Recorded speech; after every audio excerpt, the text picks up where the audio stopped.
তিনিটা পাপ কৰা নাৰীৰ জীৱনত কেতিয়াও শান্তি নহয়। যিমানেই টকা পইচা নাথাকক কিয় তেওঁলোকৰ জীৱনত কোনোদিন শান্তি নাহে। তেওঁলোকৰ জীৱনৰ কোনো ইবাদত উপাসনা আল্লাহ তাআলাৰ দুৱাৰত কবুল নহয়। তেওঁলোকৰ নামাজ কবুল নহয়, ৰোজা কবুল নহয়, দোয়া কবুল নহয়। যিমানেই নেক আমল কৰক, যিমানেই পুণ্যৰ কাম কৰক, তেওঁলোকৰ কোনো ইবাদত আল্লাহ তাআলাই কবুল নকৰে। তেওঁলোকৰ জীৱন অশান্ত হৈ যায়, কতোৱে তেওঁলোকে শান্তি নাপায়। মোৰ প্ৰিয় দিন দৰদী ভাই বন্ধুসকল, মোৰ অতি শ্ৰদ্ধাৰ মা আৰু ভনীসকল, মনত ৰাখিব, এক নম্বৰত যি নাৰীৰ জীৱনত অশান্তি আহে, তেওঁলোকৰ কোনো ইবাদত আল্লাহ তাআলাই কবুল নকৰে, সেইজন নাৰী হৈছে স্বামীৰ অবাধ্য নাৰী।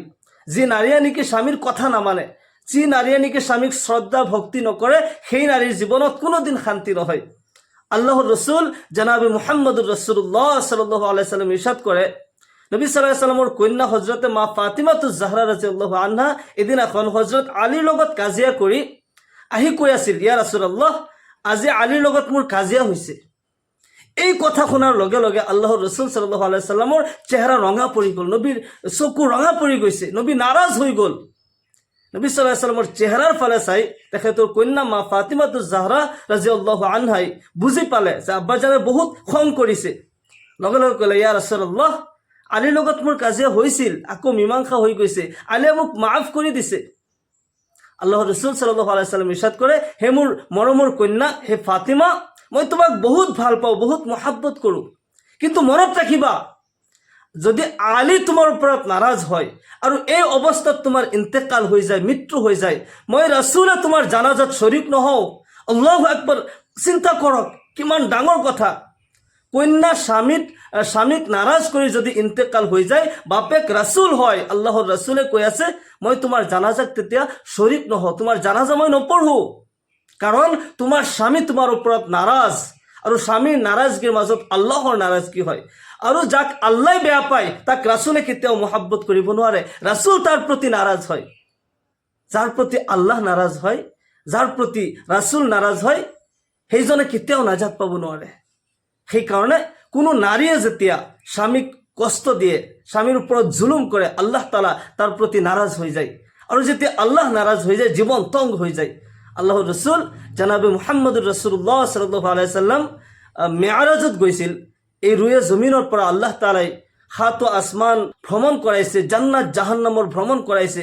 আল্লাহৰ নবী সাল্লাল্লাহু আলাইহি সাল্লাম মেআৰাজৰ পৰা উভতি আহি কৈ আছে, হে মোৰ সাহাবাসকল, মই জান্নাতো দেখিলোঁ, জাহান্নামো দেখিলোঁ। জান্নাতৰ মই সুন্দৰ দৃশ্যসমূহ দেখিলোঁ, জাহান্নামৰ দৃশ্যসমূহ দেখিলোঁ, কিন্তু মই জাহান্নামৰ বেছিভাগ বাসিন্দা মহিলাসকলক দেখা পালোঁ। সাহাবাসকলতো আচৰিত হৈ গ'ল, ইয়া ৰাসূলুল্লাহ, মহিলাসকল বেছিভাগ জাহান্নামী, তাৰ কাৰণ কি? আল্লাহৰ নবী সাল্লাল্লাহু আলাইহি সাল্লাম ইৰশাদ কৰে, ইয়াকফুৰনা, তেওঁলোকে কুফৰি কৰে। সাহাবাসকলতো আৰু আচৰিত হ'ল, আয়াকফুৰনা বিল্লাহ, ইয়া ৰাসূলুল্লাহ, তেওঁলোকে আল্লাহৰ লগত কুফৰি কৰে নেকি? আল্লাহৰ নবী জনাবে মুহাম্মদুৰ ৰাসূলুল্লাহ সাল্লাল্লাহু আলাইহি সাল্লাম ইৰশাদ কৰে যে ইয়াকফুৰনাল আশিৰ ওয়া ইয়াকফুৰনাল ইহসান, মহিলাসকল স্বামীৰ অবাধ্য হয়, স্বামীক নামানে, স্বামীৰ ইহসানৰ ইনকাৰ কৰে।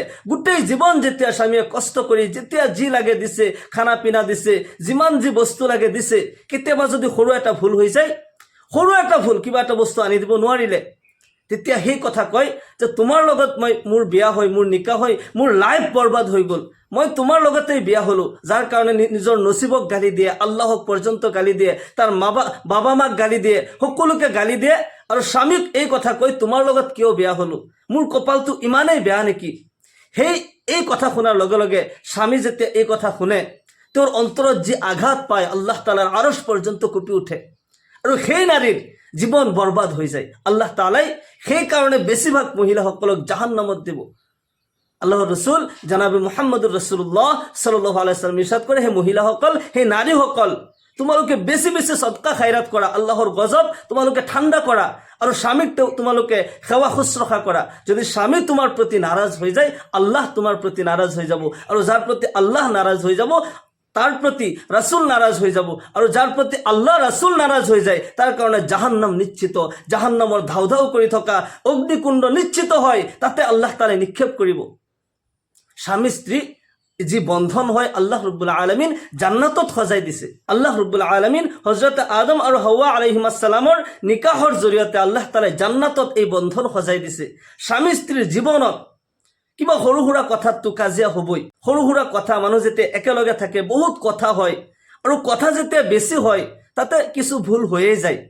আৰু সৰু সুৰা ভুলত ইজনে সিজনক ক্ষমা কৰি দিব লাগে, সৰু সুৰা ভুলত মাফ কৰি দিব লাগে। কাৰণ আল্লাহ ৰব্বুল আলামিন সেইজন বান্দাক বেছি ভাল পায়। হযৰতে মুসা আলাইহিস সালাম আল্লাহ তাআলাক প্ৰশ্ন কৰিছিল। عن أبي موسى الأشعري رضي الله عنه قال قال رسول الله صلى الله عليه وسلم قال موسى بن عمران عليه السلام يا ربي من أعز عبادك عندك قال من إذا قدر غفر। আল্লাহ রাসূল সাল্লাল্লাহু আলাইহি ওয়াসাল্লাম ইরশাদ করে হযরত মুসা আলাইহিস সালাম, এটা হাদিসে কুদসি হয়, মুসা আলাইহিস সালাম আল্লাহ তাআলাক প্ৰশ্ন কৰিছিল, আল্লাহ এই কায়নাতৰ মাজত যিমান বান্দা আছে সকলোৰে ভিতৰত তোমাৰ আটাইতকৈ পছন্দনীয় বান্দা কোন হয়? আল্লাহ ৰাব্বুল আলামিনে কয়, যিজনে ইন্তেকাম ল'ব পাৰে কিন্তু মাফ কৰি দিলে। আপোনাৰ আগৰজনে কিবা ভুল কথা কৈ দিলে, আপোনাক কিবা আঘাত দিলে, আপুনি যদি মাফ কৰি দিব পাৰে তেতিয়াহ'লে আল্লাহ তাআলা আপোনাক বেছি ভাল পায়, আপুনি আল্লাহৰ পছন্দনীয় বান্দা হয়। আৰু স্বামী স্ত্ৰীৰ বন্ধনটো হৈছে আল্লাহ তাআলাৰ মহাব্বতৰ এটা বন্ধন সৃষ্টি কৰি দিছে, যাৰ কাৰণে তেওঁলোকৰ মাজত যদি কিবা সৰু সুৰা কথা হয়, কাৰোবাৰ কিবা ভুল হৈ যায়, ইজনে সিজনক মাফ কৰি দিব লাগে, তেতিয়া সংসাৰ সুখী হয়। কিন্তু যদি কিবা কথা ধৰি ৰখা হয় আৰু তাৰ কাৰণে সৰু বস্তুটো ডাঙৰ কৰা হয়, ডাঙৰ ইস্যু বনাই লোৱা হয়, বিচ্ছেদ আহি যায়, অশান্তি আহি যায়। এৰা ধৰাৰ মাজত যেতিয়া চলিব তেতিয়া জীৱনত শান্তি আহিব। আল্লাহ তাআলাই কোনো নাৰীক যদি কোনো মানুহক সিজদা কৰাৰ হুকুম কৰিলে হয়, তেতিয়াহ'লে স্ত্ৰীক তাৰ স্বামীৰ চৰণত সিজদা কৰাৰ হুকুম কৰিলে হয়। কিমান ডাঙৰ কথা যে আল্লাহ তাআলাই যদি কোনো মানুহক সিজদা কৰাৰ হুকুম কৰিলে হয়, তেতিয়া স্ত্ৰীক তাৰ স্বামীৰ চৰণত সিজদা কৰাৰ হুকুম কৰিলে হয়। কিন্তু ইবাদতৰ যোগ্য একমাত্ৰ আল্লাহ তাআলা হয়, সিজদা একমাত্ৰ আল্লাহৰ কাৰণে হ'ব লাগিব। সেইকাৰণে স্বামীক সেৱা শুশ্ৰূষা কৰিব লাগিব, যাতে কোনো নাৰীৰ প্ৰতি, স্ত্ৰীৰ প্ৰতি যাতে স্বামী নাৰাজ হৈ নাযায়, স্বামী যাতে স্ত্ৰীৰ প্ৰতি অসন্তুষ্ট নহয়। স্বামীৰ অসন্তুষ্টত আল্লাহ তাআলাৰ অসন্তুষ্টি হয়, আৰু আল্লাহৰ অসন্তুষ্টিত আল্লাহৰ ৰাসূল অসন্তুষ্ট হয়। তাৰ কাৰণে জীৱন অশান্ত হৈ যাব, জীৱনত ক'তোৱে শান্তি নাপাব। মনত ৰাখিব, আমাৰ মহিলা মা ভনীসকল, কেতিয়াও যাতে আপোনাৰ প্ৰতি আপোনাৰ স্বামী নাৰাজ হৈ নাযায়। আপোনাৰ স্বামীটো ফিৰাউন নহয়। মনত কৰক সেই ফিৰাউনৰ স্ত্ৰী আসিয়াৰ কথা। স্বামীৰ কিমানখিনি বাধ্য নাৰী আছিল। স্বামীয়ে তাক খুদা মানাৰ কাৰণে, ফিৰাউন নিজকে খুদা দাবী কৰিছিল যে মই খুদা হয়, মোক তুমি মানিব লাগিব। গোটেই মিছৰৰ মানুহে ফিৰাউনক খুদা মানিব লগা হৈছে, ঘৰে ঘৰে মূৰ্তি বনাই তাক পূজা কৰিব লগা হৈছে। আসিয়াতো আল্লাহৰ দাসী হয়, আল্লাহ তাআলাৰ ইবাদত কৰে। ফিৰাউনৰ স্ত্ৰী আসিয়া ফিৰাউনকতো খুদা নামানে, কিন্তু স্বামী মানে, স্বামী হয়, স্বামীক সেৱা শুশ্ৰূষা কৰে। যাৰ কাৰণে নেকি স্বামীক খুদা নামানাৰ কাৰণে ফিৰাউনে আসিয়াৰ 7টা সন্তানক তেলত জ্বলাই দিছিল। তেল গৰম কৰি, ডাঙৰ ডেক্সিত তেল গৰম কৰি এটা এটাকৈ 7টা সন্তান জ্বলাই দিছে। অৱশেষত আসিয়াক যেতিয়া কৈছে, তোমাৰ এটা এটাকৈ 7টা সন্তান মই জ্বলাই দিছোঁ, তুমি এতিয়াও মোক খুদা মানা, তোমাৰ জান মই বক্স দিম, তোমাক মই এৰি দিম, মাফ কৰি দিম। আসিয়াই কয়, হে মোৰ প্ৰাণৰ স্বামী, মই আপোনাৰ স্ত্ৰী হয়, আপুনি মোৰ স্বামী হয়, আপুনি মোক যি শাস্তি দিছে, আপুনি মোক মাৰিছে, কাটিছে, মই কোনো প্ৰতিবাদ নকৰোঁ, কাৰণ আপুনি মোৰ স্বামী হয়। অৱশেষত যেতিয়া আসিয়াক পেৰাক লগাই দিয়া হ'ল, ওপৰৰ পৰা মূৰৰ পৰা যেতিয়া কৰাতে দি ফালিব ধৰিলে, আসিয়াই তেতিয়াও কান্দি আছে, ইয়া আল্লাহ, মোৰ স্বামীক তুমি মাফ কৰি দিয়া।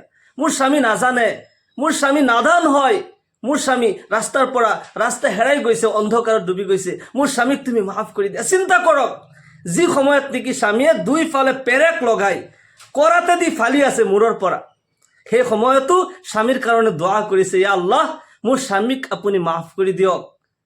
ইমান শাস্তিটো আপোনাৰ স্বামী আপোনাক দিয়া নাই।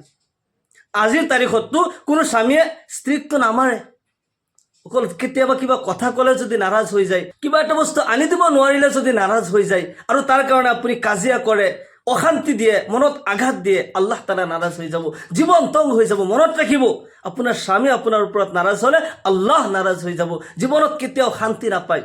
সেইকাৰণে মোৰ প্ৰিয় দিনী মা ভনীসকল, কেতিয়াও যাতে মনত ৰাখিব যে আপোনাৰ পৰা যাতে স্বামী যাতে কেতিয়াও নাৰাজ নহয়, স্বামীয়ে কেতিয়াও যাতে আঘাত নাপায়। কাৰণ স্বামীয়ে ইনকাম কৰে স্ত্ৰী সন্তানৰ কাৰণে, নিজৰ কাৰণে কেতিয়াও ইনকাম নকৰে। কেতিয়াবা কিবা বস্তু আনি দিব পৰা নাই, কেতিয়াবা এডজাষ্ট কৰক, কেতিয়াবা বুজাবুজি চলক, স্বামীক কেতিয়াও আঘাত নিদিব। 2 নম্বৰত, যি নাৰীক নেকি আল্লাহ তাআলাই মাফ নকৰে, যি নাৰীৰ জীৱনত অশান্তি নামি আহে, আল্লাহ তাআলাৰ গজব নামি আহে, সেই নাৰী হৈছে চুগলিখোৰ। মহিলাসকলৰ মাজত এই বস্তুটো বেছি দেখা পোৱা যায়, তেওঁলোকে বেছি চুগলি কৰে, ইজনৰ কথা সিজনৰ লগত লগায়। পুৰুষেও কৰে, সকলোৰে কাৰণে নিষেধ হয়। কোনেও এই কামটো কৰিব নোৱাৰে। যোনেই নেকি চুগলি কৰে তাৰ জীৱন কেতিয়াও শান্তি নহয়। কাৰণ চুগলিৰ দ্বাৰা আপুনি কাৰোবাৰ মাজত বিভ্ৰান্তি সৃষ্টি কৰিছে, অশান্তি সৃষ্টি কৰিছে, কাৰোবাৰ মাজত কাজিয়া দন লগাই দিছে। গতিকে এই ভুল কোনোদিন নকৰিব। যদি চুগলি কৰে আল্লাহ তাআলাই মাফ নকৰে।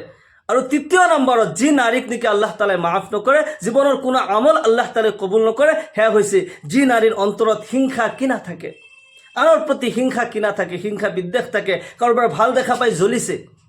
এই বস্তুটো বেছিভাগ মহিলাৰ মাজতেই পোৱা যায়। সেইকাৰণে খাস কৰি মই মহিলাসকলৰ কথা কৈছোঁ। আৰু পুৰুষসকলেও মন পৰিষ্কাৰ কৰিব লাগিব, অন্তৰ পৰিষ্কাৰ কৰিব লাগিব। সকলোৱে যাতে কাৰোবাৰ ভাল দেখা পাই আপোনাৰ জ্বলা নহয়, কাৰোবাৰ ভাল দেখা পাই ধ্বংস কামনা নকৰে। যদি আপোনাৰ অন্তৰত অন্যৰ প্ৰতি হিংসা কিনা থাকে, বিদ্বেষ থাকে, দুশ্মনী থাকে, আপোনাৰ জীৱনৰ সকলো আমল বৰবাদ হৈ যাব। এগৰাকী মহিলা এজন আল্লাহৰ ওলিৰ ওচৰত গৈছিল, গৈ কৈ আছে, হুজুৰ মই 5 ওয়াক্তৰ নামাজ পঢ়ো, ৰোজা ৰাখো, তসবিহ তাহলিল কৰোঁ, ইমান ইবাদত উপাসনা কৰোঁ, কিন্তু মোৰ জীৱনত পেৰেচানি লাগিয়ে থাকে, বালা মুসিবত, বিপদ আপদ চাৰিওফালে ঘিৰাও কৰি থাকে। মোৰ জীৱনত কোনো আয় উন্নতি নাই, ইমান টকা পইচা আহে কিন্তু কোনফালে গুচি যায়, তাৰ কোনো বৰকত নাপাওঁ। ইয়াৰ বিপৰীতে মোৰ ওচৰৰ মহিলাগৰাকী দেখোন ভালকে ইবাদত নকৰে, কিন্তু তেওঁৰ জীৱনত শান্তিয়ে শান্তি। হুজুৰ এনেকুৱা আমল মোক শিকাই দিয়ক যাতে মোৰ জীৱনত শান্তি আহে, পেৰেচানিবোৰ দূৰ হৈ যায়, বালা মুসিবত দূৰ হৈ যায়। আল্লাহৰ ওলিজনে মহিলাগৰাকীৰ কথাত, মানুহৰ কথাতে কিন্তু বহুত কিছু বুজি পায়, তাৰ অন্তৰত কি আছে। আল্লাহৰ ওলিজনে বুজি পোৱাৰ আৰু বাকী নাথাকিল যে মহিলাগৰাকীৰ অন্তৰ কেনেকুৱা হিংসা বিদ্বেষৰ অগনি জ্বলি আছে। আল্লাহৰ ওলিজনে মহিলাগৰাকীক বুজাবলৈ, নচিহত কৰিবলৈ কি কৰিলে, এক গ্লাছ চাফা পৰিষ্কাৰ পানী লৈ আহিলে। এক গ্লাছ পানী আনি টেবুলৰ ওপৰত ৰাখি দিলে আৰু বিচাৰি বিচাৰি সৰু এটা জহৰৰ বটল লৈ আহিলে, বিষ লৈ আহিলে। আনি এই গ্লাছ পানীত 1 টোপাল বিষ দি দিলে আৰু মহিলাগৰাকীক ক'লে যে আপুনি পানীখিনি খাই দিয়ক। মহিলাগৰাকী চাই আছে যে পৰিষ্কাৰ পানী আনিছে, পানীখিনি ভাল পানী, কিন্তু তাতে বিষ দিছে আৰু মোক খাবলৈ কৈছে। হুজুৰ আপুনি মোক মাৰিব বিচাৰিছে, এই পানীততো আপুনি বিষ দিছে, মোক আপুনি মাৰিব। আল্লাহৰ ওলিজনে কয়, এতিয়া তোমাক বুজাবলৈ ভাল হৈছে। মনত ৰাখিবা, তোমাৰ জীৱনত যিমান নেক আমল আছে, নামাজ, ৰোজা, সদকা, খাইৰাত, জিকিৰ, আজকাৰ, যিমান ইবাদত উপাসনা আছে, সেই সকলোবোৰ ইবাদত উপাসনা এই 1 গ্লাছ পৰিষ্কাৰ পানীৰ দৰে হয়। আৰু তোমাৰ অন্তৰত থকা আনৰ প্ৰতি হিংসা বিদ্বেষৰ যি অগনি জ্বলি আছে, এই 1 গ্লাছ পৰিষ্কাৰ পানীৰ মাজত 1 টোপাল বিষৰ দৰে হয়। যিদৰে 1 গ্লাছ পৰিষ্কাৰ পানী 1 টোপাল বিষ দি দিয়াৰ কাৰণে এই পানী খোৱাৰ উপযুক্ত নহয়, খালে তুমি মৰি যাবা, তোমাৰ জান যাব। ঠিক তেনেদৰে তোমাৰ জীৱনৰ যিমানেই ইবাদত আছে, যিমানেই বন্দগী আছে, যিমান উপাসনা আছে, যিমানেই নামাজ, ৰোজা, সদকা, খাইৰাত আছে, কোনো ইবাদত আল্লাহ তাআলাৰ দৰবাৰলৈ গৈ নাপায়, আল্লাহ তাআলাই কবুল নকৰে যেতিয়ালৈকে তোমাৰ এই অন্তৰ পৰিষ্কাৰ নহয়। আনৰ প্ৰতি হিংসা বিদ্বেষৰ যি অগনি জ্বলি আছে, এইবোৰ যেতিয়া তোমাৰ অন্তৰ পৰিষ্কাৰ নহয়, এইবোৰৰ পৰা যেতিয়া পৰিষ্কাৰ নহয়, তেতিয়ালৈকে তোমাৰ ইবাদত আল্লাহ তাআলাৰ দৰবাৰলৈ গৈ নাপায়, আল্লাহ তাআলাই কবুল নকৰে। আৰু যেতিয়া তোমাৰ জীৱনৰ কোনো ইবাদত উপাসনাই আল্লাহ তাআলাই গ্ৰহণ নকৰে, তেতিয়া তোমাৰ জীৱনত বালা মুসিবত আহিবই, পেৰেচানি আহিবই। তুমি কাৰোবাৰ ভাল দেখা পাই জ্বলিছা, তুমি হিংসা বিদ্বেষ কৰিছা, তুমি তাৰ ধ্বংস কামনা কৰিছা, তোমাৰ কেনেকৈ উন্নতি হ'ব পাৰে, তোমাৰ জীৱনত কেনেকৈ শান্তি হ'ব পাৰে। মহিলাগৰাকী আল্লাহৰ ওলিজনৰ এই উদাহৰণ বুজি পালে আৰু ক'লে, হুজুৰ মোক আপুনি তৌবা কৰাই দিয়ক, মোৰ অন্তৰ যাতে মই পৰিষ্কাৰ কৰিব পাৰোঁ, মই আজিৰ পৰা আনৰ প্ৰতি কেতিয়াও হিংসা বিদ্বেষ নকৰোঁ, আপুনি মোৰ কাৰণে দোৱা কৰিব। মনত ৰাখিব, যদি আপোনাৰ অন্তৰ পৰিষ্কাৰ নহয়, যদি আনৰ প্ৰতি হিংসা বিদ্বেষ থাকে, আপুনি আনৰ প্ৰতি দুশ্মনী কৰে, আপুনি কেতিয়াও শান্তি নাপায়। কাৰোবাৰ ভাল দেখা পাই জ্বলিলে মনত ৰাখিব, কাৰোবাৰ ভাল দেখা পাই আপুনি দোৱা কৰক, তাৰ ধ্বংস কামনা নকৰিব। যদি আপুনি জ্বলে, কাৰোবাৰ ভাল দেখা পাই আপুনি হিংসা কৰে, আপোনাৰ জীৱনত যিমানেই টকা পইচা থাকক, আপোনাৰ জীৱনত শান্তি নাহে, কাৰণ আপুনি জ্বলিয়ে থাকিব নহয়।